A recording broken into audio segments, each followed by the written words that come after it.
Hi friends, ഇന്ന് നമുക്ക് puff ഷീറ്റൊന്നും ഇല്ലാതെ പുതിയൊരു രീതിയിൽ മുട്ട പപ്സ് തയ്യാറാക്കിയെടുക്കാം. വളരെ ഈസി ആയിട്ടുള്ളൊരു മെത്തേഡാണിത്. അപ്പോൾ നമുക്കിത് എങ്ങനെയാണ് തയ്യാറാക്കിയെടുക്കണമെന്ന് നോക്കാം. അപ്പോൾ നമുക്ക് ആദ്യം തന്നെ മുട്ട പപ്സ് റെഡിയാക്കി എടുക്കാനായിട്ട് ഒരു മൈദയുടെ ഷീറ്റ് തയ്യാറാക്കിയെടുക്കണം. അതിനായിട്ട് ഒരു പാത്രത്തിലേക്ക് 3 കപ്പ് മൈദ ഇട്ട് കൊടുത്തിട്ടുണ്ട്. 120 ഗ്രാമിൻ്റെ കപ്പാണ്. 3 കപ്പ് ഇട്ട് കൊടുത്തിട്ടുണ്ട്. ഇതിലേക്ക് ആവശ്യത്തിന് ഉപ്പ് ചേർത്ത് കൊടുക്കാം. ഇനി നമ്മൾ ഇതിലേക്ക് ചേർക്കാൻ പോകുന്നത് ഡാൽഡയാണ്. ഒരു 3 ടീസ്പൂൺ ഡാൽഡ ഇതിലേക്ക് ചേർക്കുന്നുണ്ട്. ശരിക്കും ബേക്കറിയിലേക്ക് അവർ മാർജറിൻ വെച്ചിട്ടാണ് യൂസ് ചെയ്യുന്നത്. അപ്പോൾ അതിന് പകരമായിട്ടാണ് നമ്മൾ ഈ ഡാൽഡ യൂസ് ചെയ്യുന്നത്. ഇനി ഇത് നന്നായിട്ടൊന്ന് മിക്സ് ചെയ്ത് കൊടുക്കണം. നന്നായിട്ട് മിക്സ് ചെയ്തതിന് ശേഷം വേണം നമുക്കിതിലേക്ക് വെള്ളം ആഡ് ചെയ്ത് കൊടുക്കാനായിട്ട്. അപ്പോൾ നിങ്ങളുടെ അടുത്ത് ഇപ്പോൾ ഡാൽഡ ഇല്ലയെന്നുണ്ടെങ്കിൽ അതിന് പകരം ഏതെങ്കിലും ഓയിൽ യൂസ് ചെയ്യാം.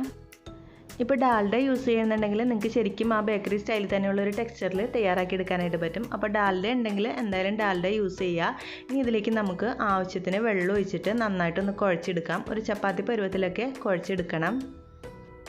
കുറേശ്ശെ വെള്ളം ചേർത്തിട്ട് നോക്കിയിട്ട് കുഴച്ചെടുക്കണം. വെള്ളം കൂടിക്കഴിഞ്ഞാൽ അത് പിന്നെ നമുക്ക് പരത്തിയെടുക്കാനൊക്കെ ഭയങ്കര ബുദ്ധിമുട്ടായിരിക്കുള്ളൂ. ഇപ്പം ഞാനിതിലേക്ക് ഏകദേശം ഒരു 1.5 ഗ്ലാസോളം വെള്ളം ചേർത്ത് കൊടുത്തിട്ടുണ്ട്. കൈകൊണ്ട് അത്യാവശ്യം നന്നായിട്ടൊന്ന് കുഴച്ചെടുത്തതിന് ശേഷം ഞാനിത് കൗണ്ടർ ടോപ്പിൻ്റെ മീതേക്ക് ഇട്ട് ഏകദേശം ഒരു 4 മിനിറ്റോളം നന്നായിട്ടൊന്ന് കുഴച്ചെടുക്കുന്നുണ്ട്. നല്ല സ്മൂത്താക്കിയിട്ട് കുഴച്ചെടുത്താലേ പഫ് ഷീറ്റ് ഉള്ളിൽ നല്ല സോഫ്റ്റ് ആയിട്ട് പുറമേ നല്ല മുരുമുരുവായിട്ട് കിട്ടുള്ളൂ.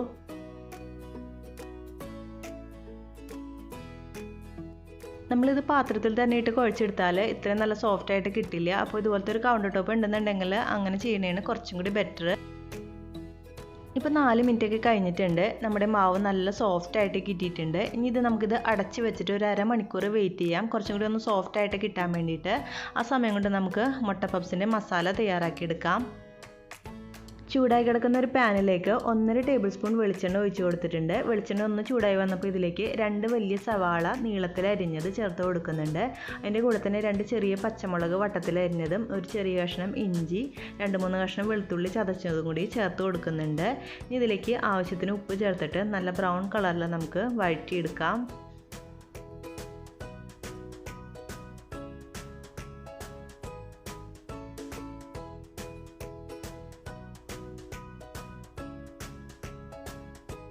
ഞാനിതിലേക്ക് കുറച്ച് കറിവേപ്പിലയും കൂടി ആഡ് ചെയ്ത് കൊടുത്തിട്ടുണ്ടായിരുന്നു. ഇപ്പോൾ നമ്മുടെ സവാളയൊക്കെ അത്യാവശ്യം നല്ല ബ്രൗൺ കളറായിട്ട് വന്നിട്ടുണ്ട്. ഇനി ഇതിലേക്ക് നമുക്ക് മസാലകൾ ചേർത്ത് കൊടുക്കാം. 1/2 ടീസ്പൂൺ മഞ്ഞൾപ്പൊടി, 1 ടീസ്പൂൺ വെച്ചിട്ട് മുളക് പൊടി, മല്ലിപ്പൊടി, ഗരം മസാല എന്നിവ ചേർത്ത് കൊടുക്കാം. എന്നിട്ട് നന്നായിട്ട് ഇതൊന്ന് മൂപ്പിച്ചെടുക്കാം.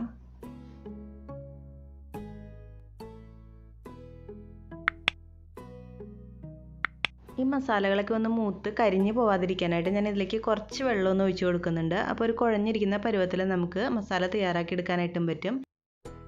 ഇനി ലാസ്റ്റായിട്ട് ഇതിലേക്ക് ഞാൻ 1 ടേബിൾ സ്പൂൺ ടൊമാറ്റോ സോസും കൂടി ചേർത്ത് കൊടുക്കുന്നുണ്ട്. അല്ലെങ്കിൽ നിങ്ങൾക്ക് അതിന് പകരമായിട്ട് ഒരു ചെറിയ തക്കാളി വേണമെങ്കിലും ഇട്ട് കൊടുക്കാം. ഇപ്പോൾ നമ്മുടെ മസാല തയ്യാറായിട്ടുണ്ട്. ഇനി അടുത്തതായിട്ട് നമുക്ക് ഈ പഫ് ഷീറ്റ് തയ്യാറാക്കി എടുക്കാനായിട്ട് ഞാനിപ്പോൾ ഒരു ഡാൽഡയുടെ കൂട്ട് തയ്യാറാക്കി എടുക്കുന്നുണ്ട്. അതിനായിട്ട് ഒരു പാത്രത്തിലേക്ക് 3 ടീസ്പൂൺ ഡാൽഡ ചേർത്ത് കൊടുത്തിട്ടുണ്ട്. അതിലേക്ക് കുറച്ച് മൈദപ്പൊടിയും കൂടി ചേർത്തിട്ട് നന്നായിട്ടൊന്ന് മിക്സ് ആക്കിയിട്ട് ഇതുപോലെ പേസ്റ്റ് ആക്കിയിട്ട് വെക്കണം. ഇപ്പോൾ അരമണിക്കൂർ കഴിഞ്ഞിട്ടുണ്ട്. നമ്മുടെ മാവ് നല്ല സോഫ്റ്റ് ആയിട്ട് വന്നിട്ടുണ്ട്. ഇനി ഇത് കൈകൊണ്ട് എടുത്തിട്ട് ഒന്ന് ജസ്റ്റ് സോഫ്റ്റ് ആക്കി കൊടുത്തതിന് ശേഷം നമുക്കിതൊന്ന് ഡിവൈഡ് ചെയ്തെടുക്കാം. ഇത്രയും മാവിൽ നിന്ന് നമുക്ക് 8 മുട്ട പപ്സ് തയ്യാറാക്കി എടുക്കാനായിട്ട് പറ്റും. ഈ ഡിവൈഡ് ചെയ്ത് വെച്ചതിൽ നിന്ന് ഒരു പീസ് എടുത്തിട്ട് നമുക്ക് എല്ലാ സൈഡും ഉള്ളിലോട്ട് ആക്കിയിട്ട് മടക്കിയിട്ട് ഇതുപോലെ ബോളാക്കിയിട്ട് എടുക്കാം. അതുപോലെ നമുക്ക് എല്ലാ ബോൾസും തയ്യാറാക്കിയെടുക്കാം. ഇതുപോലെ ഓരോന്ന് എടുത്തതിന് ശേഷം നമ്മുടെ തള്ളവിരൽ വെച്ചിട്ട് ഉള്ളിലോട്ട് ആക്കിയിട്ട് എടുക്കാം. അപ്പോൾ അടിഭാഗം ഒരു ബോളായിട്ട് ഉരുണ്ട് വരും. ഇങ്ങനെ ചെയ്യുന്നുണ്ടെങ്കിൽ കുറച്ചും കൂടി ലെയർ ആയിട്ടുള്ള പപ്സ് നമുക്ക് തയ്യാറാക്കി എടുക്കാനായിട്ട് പറ്റും. ഇനി ഇതിൽ നിന്ന് ഒരു ബോൾ എടുത്തിട്ട് കൗണ്ടർ ടോപ്പിൻ്റെ മീതേക്ക് കുറച്ച് എണ്ണ തടവി കൊടുത്തിട്ടുണ്ട്. ഇനി നമുക്കിത് വെച്ചിട്ടൊന്ന് കൈകൊണ്ട് തന്നെ ഒന്ന് പരത്തിയെടുക്കാം. ഒരുപാട് വലുതാക്കിയിട്ടൊന്നും പരത്തിയെടുക്കണ്ട, കട്ടി കുറച്ചിട്ടും പരത്തിയെടുക്കരുത്. ഒരുവിധം കട്ടിയിൽ വേണം പരത്തിയെടുക്കാനായിട്ട്. ഇനി ഇതിൻ്റെ മീതേക്ക് നമുക്ക് ആ ഡാൽഡയുടെ മിക്സ് തേച്ച് കൊടുക്കാം. ഫുള്ളായിട്ട് എല്ലായിടത്തോട്ടും തേച്ച് കൊടുക്കണം. അതിനുശേഷം നമുക്കിത് ഒരു സൈഡൊന്ന് മടക്കിയെടുക്കാം. ഒരു സൈഡ് എടുത്തിട്ട് മടക്കി ഇതുപോലെ വെച്ചതിന് ശേഷം അതിൻ്റെ മീതേക്ക് നമുക്ക് ഡാൽഡയുടെ മിക്സ് തേച്ച് കൊടുക്കാം. അതുപോലെ തന്നെ ഇപ്പുറത്തെ സൈഡ് മടക്കിയിട്ട് അവിടെയും നമുക്ക് ഡാൽഡയുടെ മിക്സ് തേച്ച് കൊടുക്കാം. എന്നിട്ട് നമുക്കിത് 2 സൈഡും മടക്കിയിട്ട് ഒരു പോക്കറ്റിൻ്റെ ഒരു ഷേപ്പിൽ ആക്കിയെടുക്കണം. കണ്ടോ, ഈ ഒരു രീതിയിൽ പോക്കറ്റിൻ്റെ ഷേപ്പിൽ പരത്തിയെടുക്കാം നമുക്കതുപോലെ ബാക്കിയുള്ളതെല്ലാം.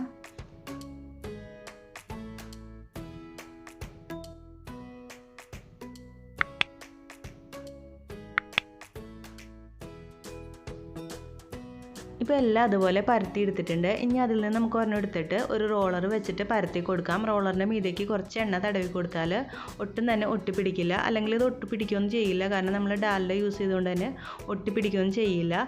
ഇതുപോലെ ഒരു സ്ക്വയർ ഷേപ്പിൽ പരത്തി എടുത്തതിന് ശേഷം നമുക്ക് ഇതിൻ്റെ നടുക്കായിട്ട് മസാല വെച്ച് കൊടുക്കാം. മസാല വെച്ച് കൊടുത്തതിന് ശേഷം നമുക്ക് ഇതിൻ്റെ മീതേക്ക് മുട്ട പുഴുങ്ങിയതിൻ്റെ പകുതിയും കൂടി വെച്ച് കൊടുക്കുന്നുണ്ട്. ഇനി നമുക്ക് രണ്ട് സൈഡും ഇതുപോലെ എടുത്തിട്ട് ഒന്ന് ഒട്ടിച്ച് കൊടുക്കണം. അതുപോലെ തന്നെ 4 സൈഡ് അതുപോലെ എടുത്തിട്ട് ഒന്ന് ഒട്ടിച്ച് കൊടുത്തിട്ട് ഒരു പോക്കറ്റിൻ്റെ ഷേപ്പിലാക്കിയിട്ട് എടുക്കണം. കണ്ടോ, ഈ ഒരു രീതിയിൽ കറക്റ്റായിട്ട് നമുക്ക് പൊതിഞ്ഞെടുക്കാമെല്ലാം. നമ്മൾ ഈ മുട്ട പപ്സ് എണ്ണയിലിട്ടിട്ട് വറുത്ത് കോരിയാണ് എടുക്കുന്നത്. അപ്പോൾ ഈ രീതിയിൽ നന്നായിട്ട് എല്ലായിടത്തോട്ടും ഒട്ടിച്ച് കൊടുക്കണം. അല്ലെങ്കിൽ സാധാരണ നമ്മൾ ഓവനിലൊക്കെ ബേക്ക് ചെയ്തെടുക്കുകയാണെന്നുണ്ടെങ്കിൽ ഇങ്ങനെ ഓപ്പൺ ആയിട്ടിരുന്നാലും കുഴപ്പമില്ല. നിങ്ങൾക്കിത് വേണമെന്നുണ്ടെങ്കിൽ ഓവനിൽ വെച്ചിട്ട് ബേക്ക് ചെയ്തെടുക്കാം കേട്ടോ. അല്ലെങ്കിൽ ഓവനില്ലാതെ കുക്കറിൻ്റെ ഉള്ളിൽ വെച്ചിട്ട് വേണമെങ്കിലും ബേക്ക് ചെയ്തെടുക്കാം. ഞാനിപ്പോൾ വറുത്ത് കോരിയാണ് എടുക്കുന്നത്.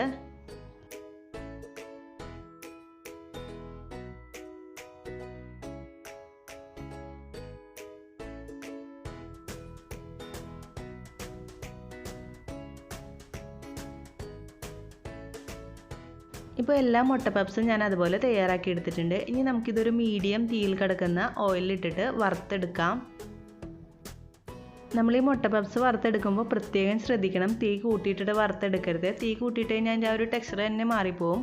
അപ്പോൾ ഒരു മീഡിയം തീയിലിട്ടിട്ട് വറുത്ത് കോരി എടുത്താൽ മതി. ഞാനിപ്പോൾ ചെറിയൊരു പാനിൽ കുറച്ച് എണ്ണ ഒഴിച്ചിട്ട് ഓരോന്നായിട്ടാണ് വറുത്ത് കോരി എടുക്കുന്നത്. അപ്പോൾ നമുക്ക് എണ്ണയുടെ ഉപയോഗമൊക്കെ കുറച്ച് കുറക്കാനായിട്ട് പറ്റും. നമ്മൾ മടക്കിയെടുത്ത ആ ഒരു ഭാഗം ഉണ്ടല്ലോ, അത് അടിയിലാവുന്ന രീതിയിൽ ഇട്ട് കൊടുക്കണം. അപ്പോൾ അവിടെയാണ് കുറച്ചും കൂടി വേവ് കൂടുതൽ വേണ്ടത്. അപ്പോൾ അവിടെ ഒന്ന് വെന്തതിന് ശേഷം ഒരു 2-3 മിനിറ്റ് കഴിയുമ്പോൾ നമുക്ക് മറിച്ചിട്ടിട്ട് ഇപ്പുറത്തെ സൈഡും വേവിച്ചെടുക്കാം.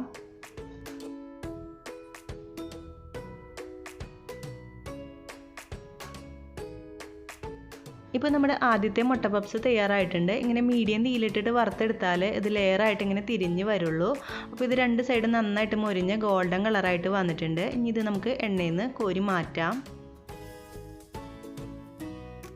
അപ്പോൾ ഞാൻ ബാക്കിയുള്ള മുട്ട പപ്സും അതുപോലെ തന്നെ വറുത്ത് കോരി എടുത്തിട്ടുണ്ട്. ശരിക്കും നല്ല പുറമേ ക്രിസ്പി ആയിട്ടും ഉള്ളിൽ നല്ല സോഫ്റ്റ് ആയിട്ട് ലെയർഡ് ആയിട്ടുള്ള മുട്ട പപ്സാണിത്. അപ്പോൾ നിങ്ങൾ എന്തായാലും ഒന്ന് ട്രൈ ചെയ്ത് നോക്കൂ.